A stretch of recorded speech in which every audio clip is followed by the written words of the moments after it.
السلام عليكم ورحمة الله وبركاته المتتبعين ديالي، كي دايرين؟ لاباس عليكم؟ نتمنىكم ان شاء الله تكونوا بخير وعلى خير وتكونوا في صحة جيدة. ومرحبا بكم معايا في فيديو جديد. لهذا الفيديو ان شاء الله غادي نوجد معكم فيه واحد الوصفة اللي هي فعالة للكحة بالنسبة للناس اللي كتكون عندهم كحة بزاف. المهم هاد الوصفة هادي انا راه ما كتخطانيش في داري سواء في البرد ولا في الصيف. الوليدات كنديرها للوليدات الصغار وكنديرها لنا حنايا كبار. المهم هاد الوصفه هادي فعاله للكحه، واللي غادي نحتاجو فيها هنايا المقادير. عندي كاس ديال الزيت البلديه، عندي هنايا 6 راس ديال الثومه قسمتهم على جوج باش داك القلب الدخلاني هو اللي كتكون فيه تيكون مجهد باش يعطي المفعول ديالو. عندي هنايا واحد العويد ديال القرفه، عندي هنايا واحد 6 الحبات ديال القرنفل، واحد نص معلقه صغيره ديال الزعتر ولا الزعتر اللي كان. عندي هنايا واحد نص معلقه صغيره ديال الخزامه، ونص معلقه صغيره ديال السكنجبير. نديرو هنا في الكاسرونه زيت العود.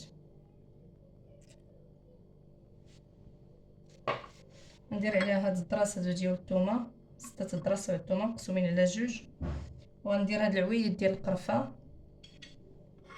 وهادو 6 الحبات ديال 6 الحبات ديال القرنفل، نص معلقه صغيره ديال الزعتره، نص معلقه صغيره ديال الخزامه، وهنايا نص معلقه صغيره ديال السكنجبير. هادشي كامل غنديرو فوق البوطه. ها هي من بعد ما درتها فوق البوطه، هاد الثومه والزيت العود هادشي هاد الخليط كامل جمعته درت فوق البوطه، خليته حتى طلعت الغليه بحال هكا. كتشوفوا دابا راه كتبان لكم الثومه بحال كتغلي. هي الغليه الاولى كتبان لكم كتغلي بحال هكا، كنطفيو على البوطه ونخليوها حتى تبرد. ها هي من بعد ما بردات طفيت عليها وخليتها حتى بردات، صفيتها ودرتها في هاد القريعه. ها هي.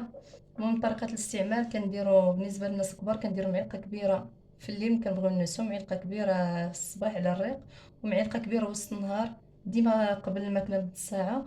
وبالنسبه للدراري الصغار كنعطيهم معلقه صغيره، الكبار كياخذوا معلقه كبيره والدراري الصغار كنعطيهم معلقه صغيره. وانا راه كنعطيها لوليداتي وهما صغار زعما ما تخافوش منها.